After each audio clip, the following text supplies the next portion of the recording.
안녕하세요. 글로벌 모터스 최영석입니다.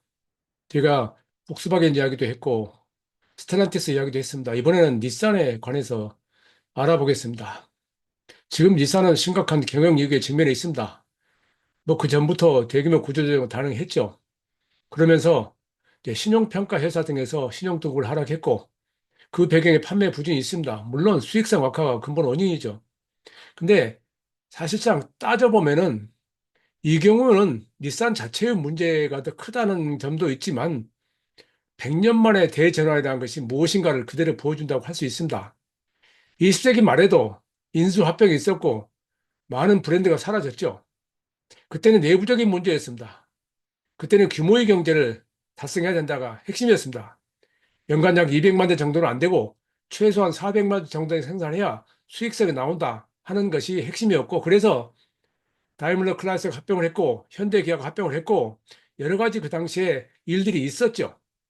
그 사이에 많은 브랜드가, 특히 미국 GM과 포드 브랜드가 많이 사라지기도 했고 그들이 인수했던 해외 브랜드를 다시 매각하기도 했죠. 그런 상황에서 이 닛산이나 일본 메이커들은 그때 전성기를 이루고 있었기 때문에 그렇게 큰 문제가 되지 않았었는데, 그중에 유일하게 닛산만큼은 부도 직전에 몰렸고, 그래서 1999년에 르노가 자본 43% 투자하면서 기사 회생을 했습니다. 이제 그걸 지켜본 제 입장에서는 이 닛산이라는 회사하고 르노라고 회사하고 과연 맥이 맞을 것인가 생각을 했었습니다. 다이물러하고 클라이슬러하고 마찬가지였죠. 미국과 독일의 문화가 맞지 않을 것을 생각했었고, 결국은 다이밀러 클래스는 1998년 합병을 했다가 2007년 갈라섰죠.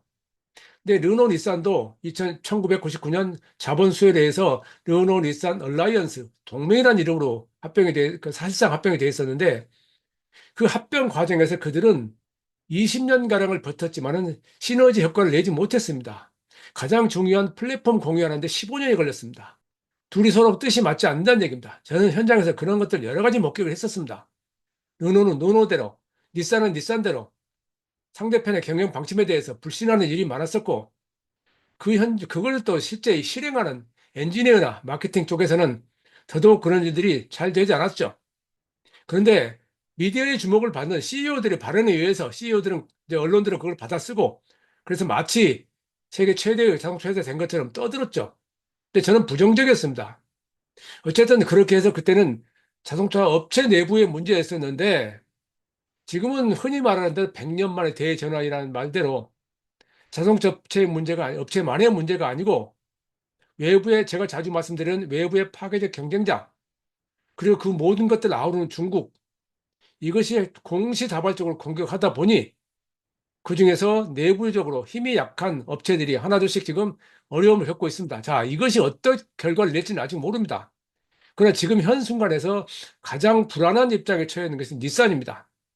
닛산은 2020년에 한국 시장 첫수할 때 저는 굉장히 놀랐습니다. 이 정도로 글로벌 규모의 자동차 회사가 시장 첫수를 이렇게 간단하게 결정할 수 있을까? 이게 가능할까라는 생각을 했었는데, 그만큼 닛산 내부적으로 의사결정 구조에 문제가 있었다는 것은 후에 일본 내 미디어들이 많은 지적을 해서 제 생각이 틀리지 않았다는 것을 알 수가 있었습니다. 자, 이번에 무디스가 닛산의 신용 등급을 BAA3라는 것은 그대로 유지했지만 그게 최하위입니다.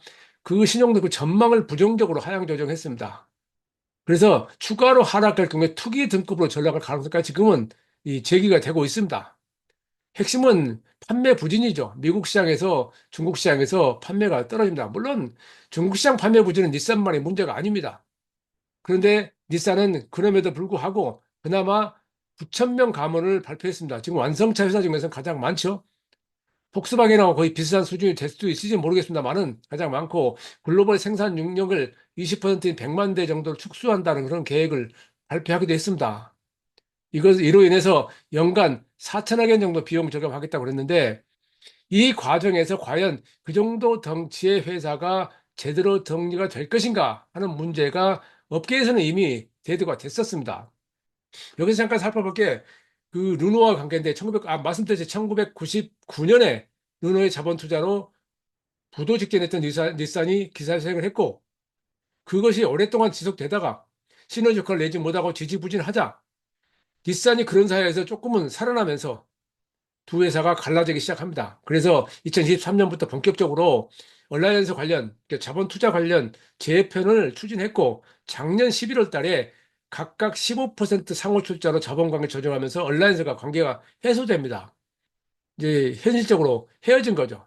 헤어진 상황에서 그냥 자본 투자 정도로만 유지가 돼 왔었는데, 그런 이후에 르노는 시가총액이 올라가는데 닛산은 시가총액이 떨어집니다. 그러니까 시가총액 격차가 일본 돈으로 해서 2,700억 원인데 이게 결국은 두 회사가 실질적으로 내부적으로 어떻게 투자자들한테 받아들이고 있느냐 하는 것을 말하는 것입니다. 물론 이제 핵심은 말씀드렸듯이 미국 시장에서 생산 조정, 그러니까 SUV가 가장 많이 팔리는 미국 시장에서 지금 올해 미국 시장 SUV 판매가 75%가량 됩니다. 픽업 트럭 포함해서요. 근데 뭐 SUV 로구, 닛산의 볼륨 모델이죠. 30% 정도 판매가 감소했고, 그래서 생산 조정이 불가능했고, 그래서 미국에서는 레이오프가 쉽죠. 이 일시 해고라고 그러죠. 그래서 연말까지 재고를 줄일 계획을 발표했습니다. 또 그로 인해서 이 내년 상반기 순이익, 올해 상반기 2024년 상반기 순이익이 전년 동기 대비 94% 급감을 했습니다. 그래서 일자리 감축하는 결과가 이어졌고요. 이런 것들이 결국은 무엇 때문에 이런지하는 것을 다시 짚어보게 되게 됐죠. 여기서 다시 스텔란티스 때 이야기했던 칼로스 타바레스 때문에 등장했던 칼로스 곤이 다시 등장합니다. 칼로스 곤은 코스트 커터, 비용 절감의 규제.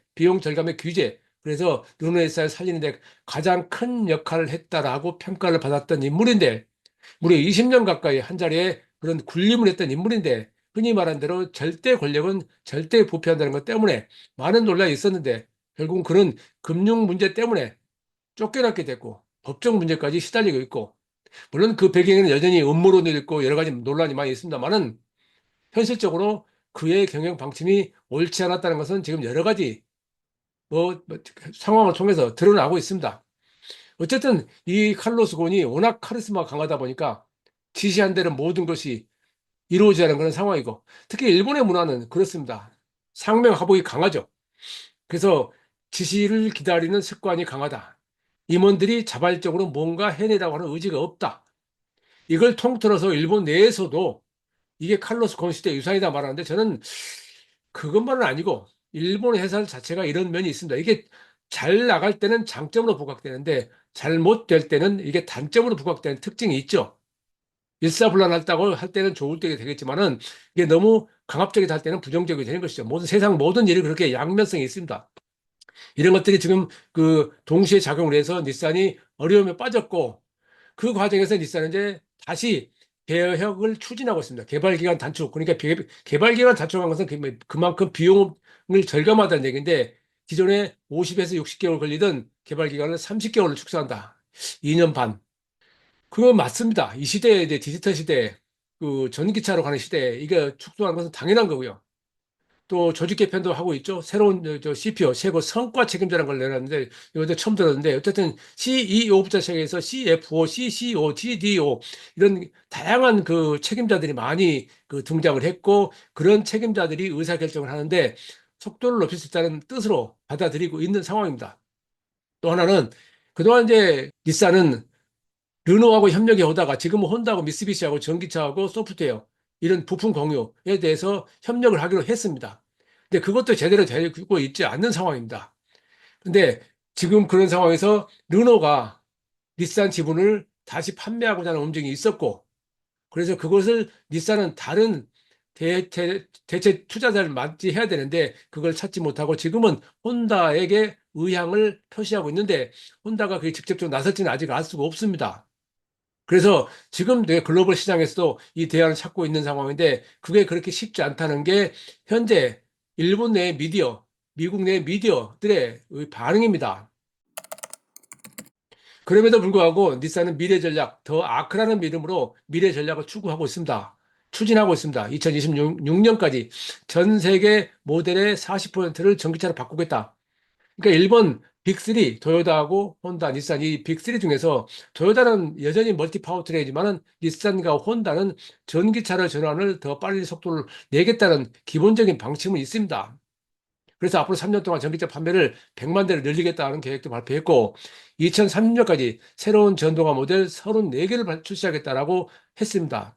근데 우리가 이런 식으로 자동차들 발표할 때 IR 통해서 발표하죠. 이제 회사의 내부 그 발표를 굉장히 그럴듯하게 꾸며서 특히 이것을 많이 받아 쓰는 사람들이 애널리스트들인데 또 레거시 미디어들인데 그런 것들을 그대로 받아 써서 전달하기 때문에 그걸 읽는 소비자들은 알 수가 없는데 그런 미디어들이 쓰는 것을 통해서 많이 그렇구나 받아들입니다. 근데 그것을 제대로 된 전달하지 않기 때문에 사실 이런 일이 벌어지고 나서야 그랬구나 하는 일들이 지금 수시로 나타나고 있습니다. 뭐 이것은 국내를 막론하고 그렇습니다. 그 말씀드렸듯이 적어도 미국에서는 애널리스트의 어떤 평가를 할 때 그들의 평가에 대해서 그 평가를 수치화하는 점수를 매기는 회사가 따로 있어서 그들이 함부로 평가를 못하죠. 근데 적어도 우리나라에서는 애널리스트 아직 그런 시스템이 없어서 일부 애널리스트 제외하고는 아니면 말고죠. 뭐 연말에서 뭐라 그러면 정계는 살아있는 생물이라고 핑계를 하고 넘어가죠.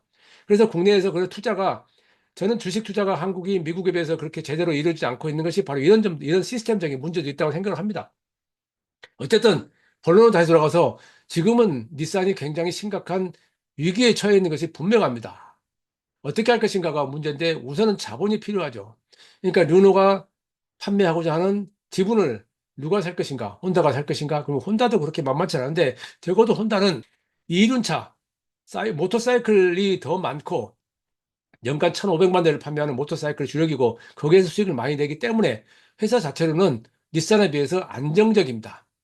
그럼 닛산이 과연 이 문제를 어떻게 해결할 것인가가 이 다른 자동차 회사, 폭스바겐, 스텔란티스, 뭐 포드, 뭐 지금은 그래도 어쨌든 글로벌 빅4를 제외한다면은 그 상당히 어려운 상황에 처했는데 그들에게도 어떤 영향을 미치지 않을까 생각을 합니다. 이것은 지켜봐야 할 내용입니다. 모든 일이라는 것이 그렇게 단편적으로 해소되고 결정되는 것은 없습니다. 우리는 미디어에서 그런 식의 제목 장사에 속아서는 안 됩니다. 최영석의 글로벌 인사이트 다음 시간에 뵙겠습니다. 감사합니다. 구독과 좋아요 클릭 부탁드립니다.